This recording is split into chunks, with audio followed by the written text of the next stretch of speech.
Our next discussant is Teresa Hart.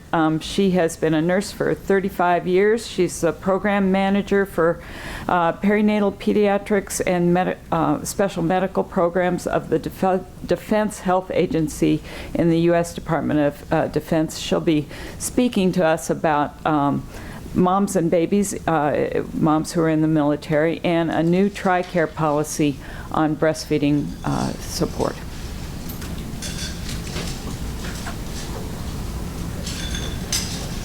Okay.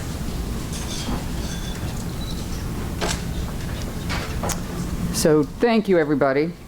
As everybody has said, this is certainly an honor and a privilege to be here with this group. I want to sort of back up for some folks because I've gotten a couple questions on Department of Defense. Why are you here? So just to give you a little bit of a background, so I work for the Defense Health Agency, and if you're familiar with the word TRICARE, that's our health benefit arm. So we administer the health benefit of TRICARE. And that's a health benefit for Department of Defense for the active duty, retired, and their family members. We have about 9.4 million, both active duty and dependents, which would be the kids, the spouses of the active duty folks. And we have both, sorry. Adjust this down a little bit so it's not. So I'm shorter, and everybody knows it. Okay. We have about 2.4 million children of active duty between the ages of birth and 18 years. And last year we turned into Congress a pediatric report on the access to health care for those folks.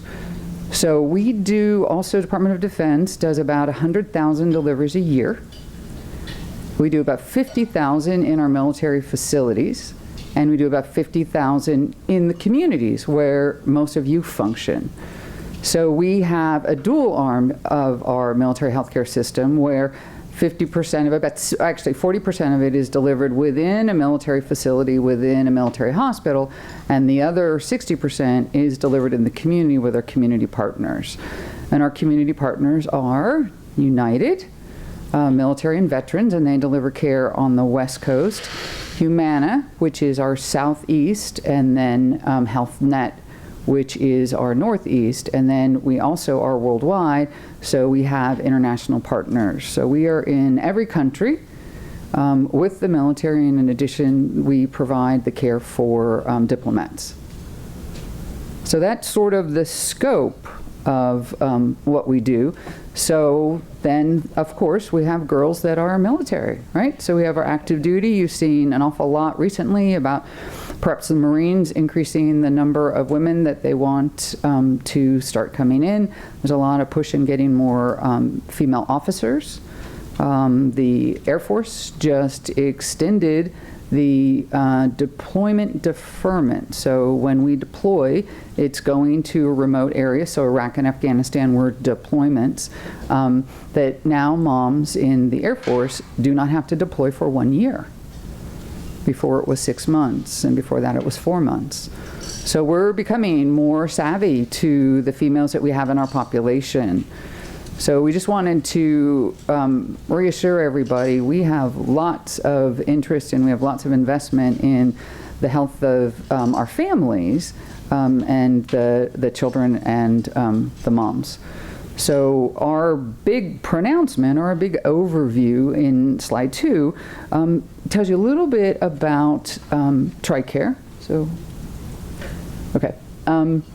So what is TRICARE? It's not a health insurance. It's federally mandated. So Congress every year in the National Defense Authorization Acts says to TRICARE, you can do this or you can't do this. TRICARE was started as a medical necessity to meet the medical needs. So we're trying to evolve, just as I heard all of you, into what's a wellness profile look like. So we had covered breastfeeding in the past, we had covered breast pumps in the past, but for who? Premature. Why? Medically necessary. So now everybody says, well, the ACA came out. Why is the military sort of slow to pick that up? We weren't covered by the ACA. We're exempt from that. Congress actually has to federally tell us how we can change our benefits and what we can cover. So the things that you folks have been talking about, which is policy and advocacy, I'm here to tell you it worked. Because as of July 1st, we're going to be able to provide breast pumps and lactation support for our military members and their dependents. So kudos to all of you. And of course, Department of Defense, we can't speak with Congress or lobby Congress, but we can certainly support and give them ideas for what we'd like to see. So Department of Defense has been behind a lot of these initiatives, and we're very pleased that this is out. So we're going to talk a little bit about what that new implementation means, that it will be, very similar to some of the things that you've seen either in your clinics, through your state programs, or in your private insurance programs, but we'll give you some of the specifics that we have in TRICARE, because we know you're dealing with 60% of our moms. So we want you to know what's out there. So this just, goes over a little bit more that it actually is, it's statutory and regulatory. So we can't, if we see a good product like United just did, this great idea, healthcare, how do we change that benefit? We would have to let Congress know we needed to do that. So again, statutory and mandatorily. We don't have that ability. They talk about turning an aircraft carrier. It's not something that you do over a 2-month period. It is a 3 to 5 year process. So we're working on so many things that you don't even know about that we hope we'll see. And some of the things that are coming up are not easy solutions. They've been long fought, as you have all found. So in the next slide, it just gives you a little bit of a summary of the National Defense Authorization Act. So it was 2015, so it was signed December 19th in 2014. And the National Defense Authorization Act, when you hear about it, you think, oh, they're buying bombers or something like that. It's also healthcare. And we're a very large part of the Department of Defense budget. So as that goes down, and it's not going up, right? So we went to war, we're now not at war, and everybody's health care is going up. We want to bring that down, but we want to be able to modulate that between our mission, which is protection of the United States, and ensuring that we have that infrastructure and the care to deliver to those active duty folks, retired folks, and their families. So when a law is enacted, there is an effective date, which is December 19th, but then there's an implementation date, and that implementation date for us is July 1st. So as with the ACA, so consistent with that, these are no cost share. So if you think of going to the provider's office and maybe you have a deductible or something like that, with ACA there's no cost share, and in TRICARE there will be no cost share for these either. So on the next slide, these are some of the parameters, similar to what we saw in some of the other programs. You need a prescription. We're all, again, still medically based. So you need a prescription. It's based on a birth event. So there's not a time frame. We don't tell you you can get it, at 41 weeks. You can get it at 34 weeks. You can get it when you need it. So if you want to do that before lactation consult to sort of see what's going on, how does a pump work? Excuse me?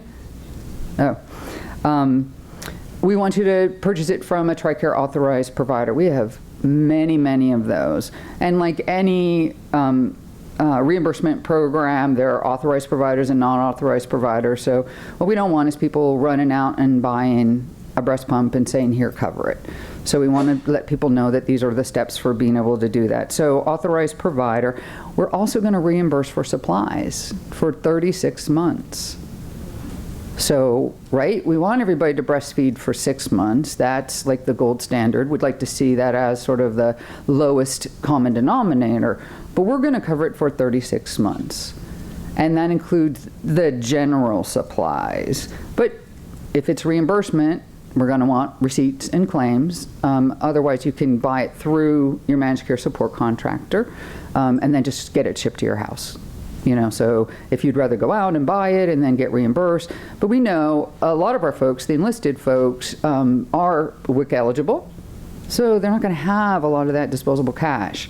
So we do have a system for them to be able to actually get it from the healthcare providers, for the durable equipment providers. So any questions on those? So next slide. So July 1st, we're doing lots to be able to let folks know about it. I'm very excited because we're live tweeting while I'm here because we want folks to know. I mean, this is big for us to really take this move into preventative care. We're very pleased about that. We're also having a town hall, and I'll give you the link, and we have some handouts downstairs. Facebook town hall. We're really, our population is very media savvy. So we're trying to use as much of that, FAQs. So how are we getting that information out? We're using everything that we possibly can right now and look at the impact of this and try to figure out what's the best way. So one pump, standard or manual.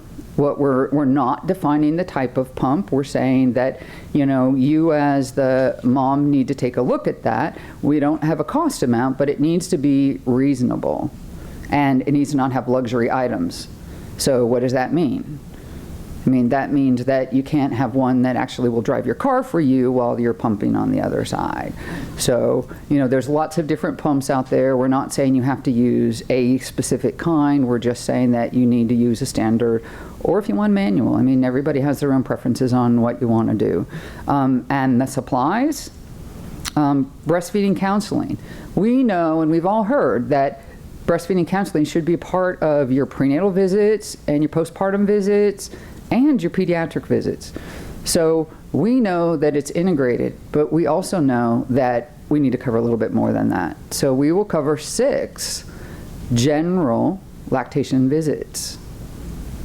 So again, you want to do one before, you want to do after, and those are general lactation visits. We're saying it needs to be a one-on-one, because we're saying you need to get the full benefit of that. We're not doing group classes or anything like that, so it needs to be one-on-one from a TRICARE authorized provider. And then if you need more, if you have a medical condition, if something's going on, then it sort of flips from that preventative to medically necessary. So we're not saying that if you need 8 or 9 because you're having challenges, you can't have it. We're just saying that these are the no cost, no co-pay, regular routine, let's get a great start, mom, and let's sort of move you toward 6 visits and make sure that you've got a good latch, you have a good supply, and if you want to donate to a milk bank, rock on. So we're doing power adapters, tubings, we're doing the supplies for the pump, the locking rings, the bottles, the shields, the storage bags. We're doing all those because we know sometimes, does that become a problem? You have the pump, you don't have what you need, you don't have the supplies, you lost it, you dropped it, you put it somewhere, you just stop because it's like a phone with no charger. You can't do anything other than that. So we did quite a bit of research looking at other providers and looking at the HCPCS codes, so all the different codes that you have for different things that can be reimbursable, and looking at what's the best fit to be able to cover the most comprehensive needs that we have and that we know our moms will have. So we're very pleased with the comprehensive nature of it. And then on the next slide, so we have all these folks, I got to tell you, right? We said December 19th it started. Guess who was getting phone calls on December 20th? Teresa Hart. And why? Because it's like, okay, the president signed it. I'm like so jazzed. What can we do? And it's like, okay, well, we have implementation time. We're, again, a big organization. We have to decide what we're covering. And wouldn't it be nice if we could have done, 5 months worth of research before and had it ready the next day? We never know what the president's going to sign. So whatever we send up, we get an iteration. So we're waiting, and now, so the implementation. So if you had your baby on December 15th, and you're thinking like, man, I'm out of luck, right? This went in on December 19th. It's actually not date of birth, it's date of service. So if you had your baby on the 15th, but you didn't buy your pump till the 20th when you went home, you're cool. It's retroactive to the date of signing. So we have lots of people as of July 1st are going to be lining up, right? They got all their little things copied and they're ready to electronically send them in. So we're telling them, that's cool, we'll do that. We're reimbursing you. So we want to reassure people that, you know, they haven't had an event and feel totally left out because, you know, there's this arbitrary date that the president had on his calendar that he could sign and couldn't sign the day before when you had your baby. So the what about me folks, we just want you to know. So if you do have folks, and again, we know 50% of our folks are delivering out in the community, these are things that are important for you to know. TRICARE benefits there. You are eligible. Call. Figure it out. And we'll help you figure it out. We're doing all these media campaigns in addition to education campaigns with our managed care support contractors so they know how to answer your questions when you call on the 1st at 12:01 a.m. because you want to be able to get what you deserve. So no cost shares. If you were using, so perhaps you had a premature baby and you had that premature baby the 1st of December, and you had cost shares. Well, this no cost share thing goes into effect on the 19th. So you would have paid cost shares. If you paid anything other than that, then that's an issue of reimbursement that we look at as to when this initiated. So those are all things we'll sort out as the time comes, because this will be the only time where we'll have a yes, no, you know, yes, you were covered, no, you weren't. So now everybody who delivers is covered. And then that's the process we're working with the managed care support contractors is how do you get what you need and not have to go out and buy it. And then next page. So we have the town hall. This is the town hall. If you're on Facebook, you can just link in. If you've never done a town hall, it's a very cool way to do it. People submit questions and then you respond to them. And then from this, and we actually have probably about 50 or 60 FAQs already from online. TRICARE does have our own webpage. So feel free to go there. You can also go into tricare.mil. And if you have a significant population that uses TRICARE, you can sign up for any new policy updates so that you'll get little pings in your email to be able to know what's new and what's different and how that coverage changes. So I'm Teresa Hart. I'm the bottom one. I'm the clinical support for this program. And then Miss Bobby Matthews is the policy support. So that's it, but I'm available to take questions. Absolutely. If I only have one, I'll be very surprised. The ACA failed to define. Introduce yourself, please. Introduce myself? Yes. Getty Israel. From? Mississippi. There we go. Right. Yes, ma'am. ACA failed to define breastfeeding provider as a lactation consultant or MD or midwife.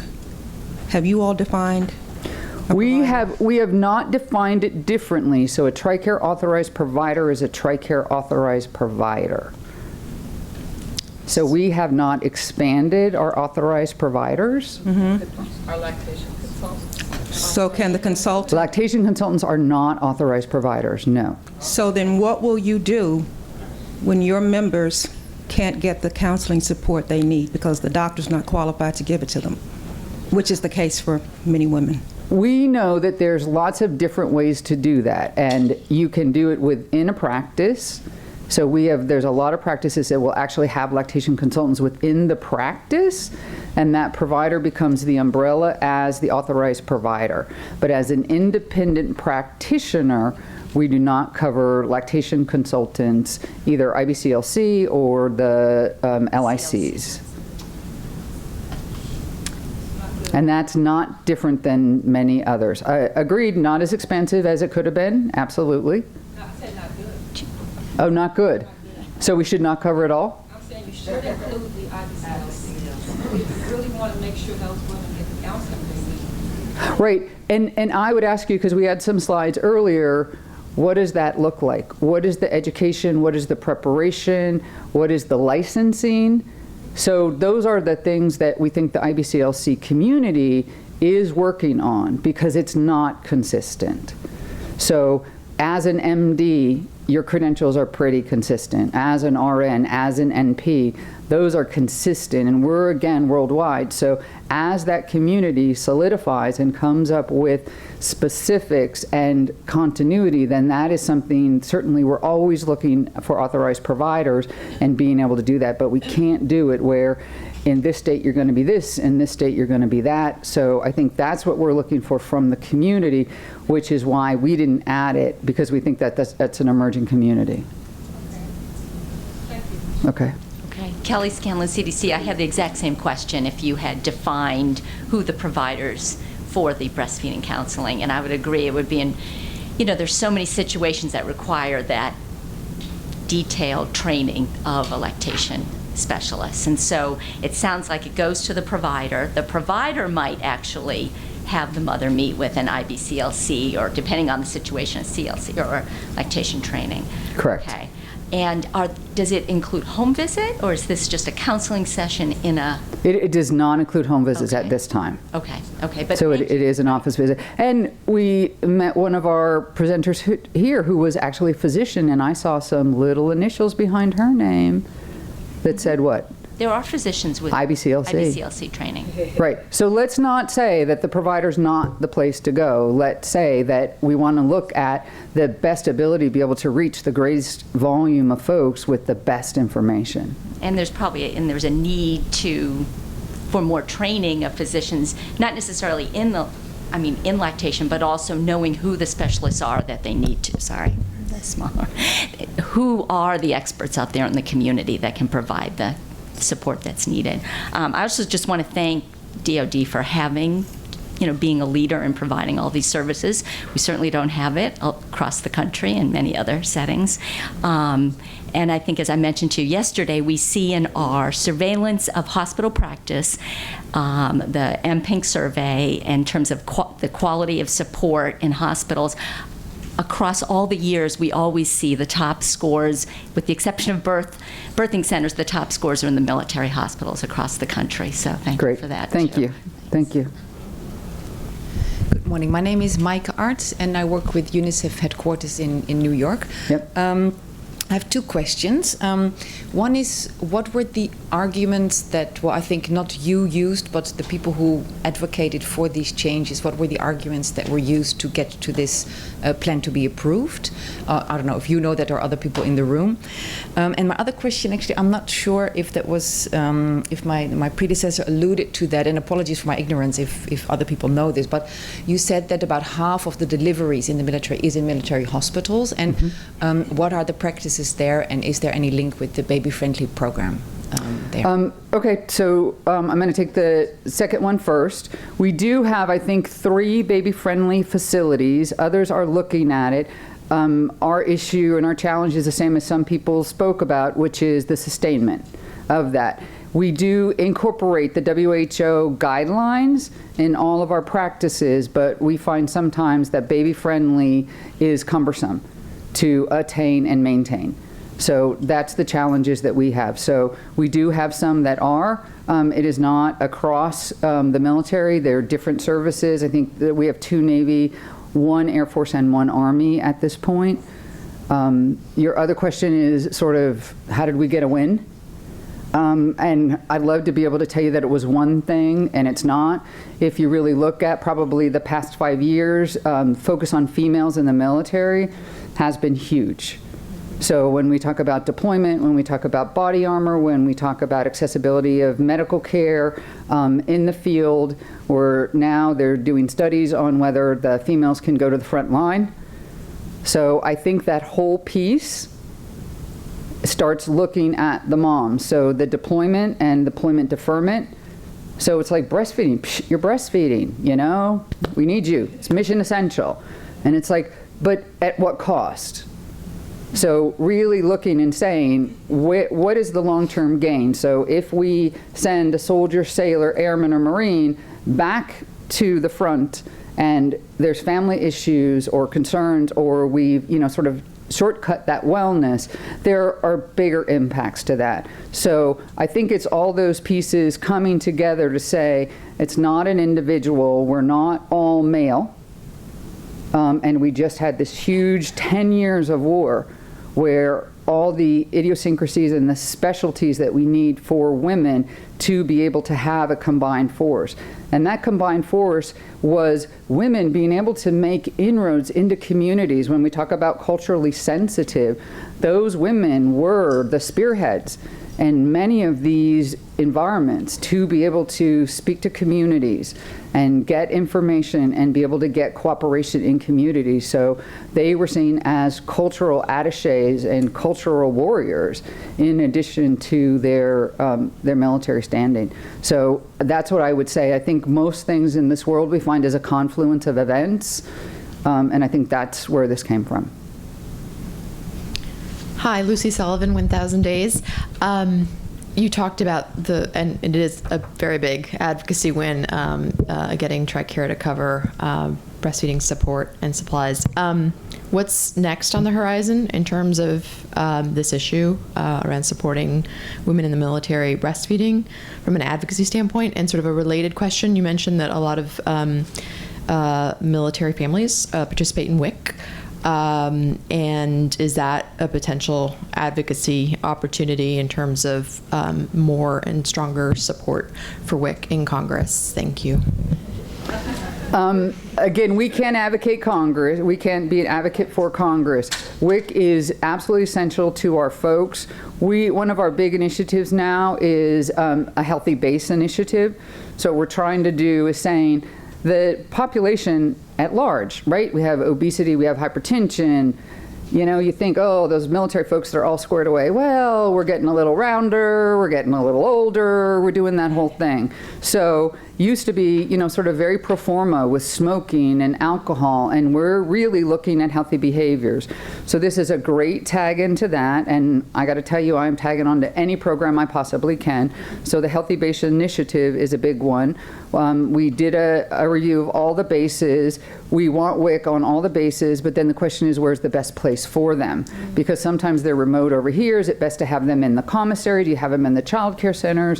What do you do to be able to promote that? There's a lot you've seen in Congress about sexual assault, so that's another big women's issue, in addition to deployment, deferment, in addition to active duty folks going on the front lines. So women's health is getting a lot of issues and a lot of support right now, in addition to the wellness. And that's where we're trying to tag on to the wellness with the healthy children. We have obesity issues in our children also, so breastfeeding as a obesity prevention modality, as a wellness prevention, and mission ready for our moms, so that they can go. So whether it's mom who's an airman Marine, or whether it's mom who's a partner or spouse or daughter, to make sure that everybody stays as healthy as they can, so that that military member can go do the mission and know that that person is supported and that they're on the right path.